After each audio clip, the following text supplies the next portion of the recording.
is a high time to be celebrated with Tibet. Quelle est votre revendication principale aujourd'hui? Écoutez, au nom de 155 ligues qui constituent aujourd'hui la FIDH, nous, ce que nous désirons, c'est que l'essentiel, c'est de participer, mais l'essentiel surtout, c'est de parler, de ne pas se taire et de garder les yeux ouverts sur ce qui se passe en Chine. Il y a des milliers d'arrestations de Tibétains aujourd'hui, il y a des morts, on ne sait même pas leur nombre, évidemment on annonce quelques dizaines, mais c'est des centaines aujourd'hui qui sont morts. C'est contre toute cette situation que nous devons aller aux Jeux Olympiques et ne pas faire porter notre mauvaise conscience sur le dos des sportifs.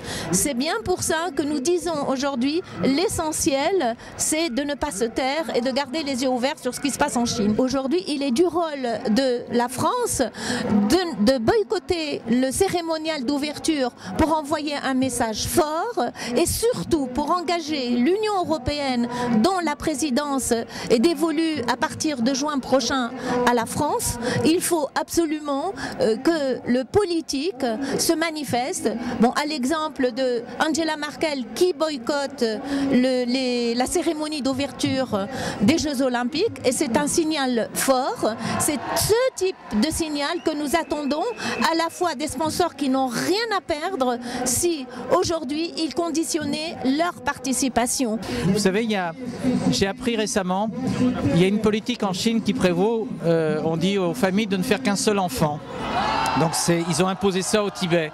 Alors au Tibet, le premier enfant qui naît, il a une carte d'identité. Les autres, ils n'en ont pas. Ils n'existent pas. Comme si on niait l'existence même d'un peuple. Alors, moi, je ne suis pas ni bouddhiste, ni Dalai Lama, le machin, je m'en fous. C'est pas mon problème. Mon problème, c'est le journaliste qui regarde et qui se dit « Ne faisons pas comme si il ne se passait rien dans cet ensemble du monde. » Mais il a fallu qu'il y ait les Jeux Olympiques quand même pour que l'opinion mondiale prenne conscience de ce qui se passe là-bas. Alors, est-ce qu'il faut agir avant les Jeux Olympiques, avant que le rideau ne retombe Il faut agir avant, il faudra agir pendant, il faudra continuer parce que je doute fort que les dirigeants chinois se montrent très raisonnables. Donc oui, mais je crois que c'est un état de vigilance. Vous savez, être journaliste, c'est être toujours curieux, c'est être en état de vigilance comme ça aussi. Bon, donc j'ai l'impression de continuer à faire ce métier.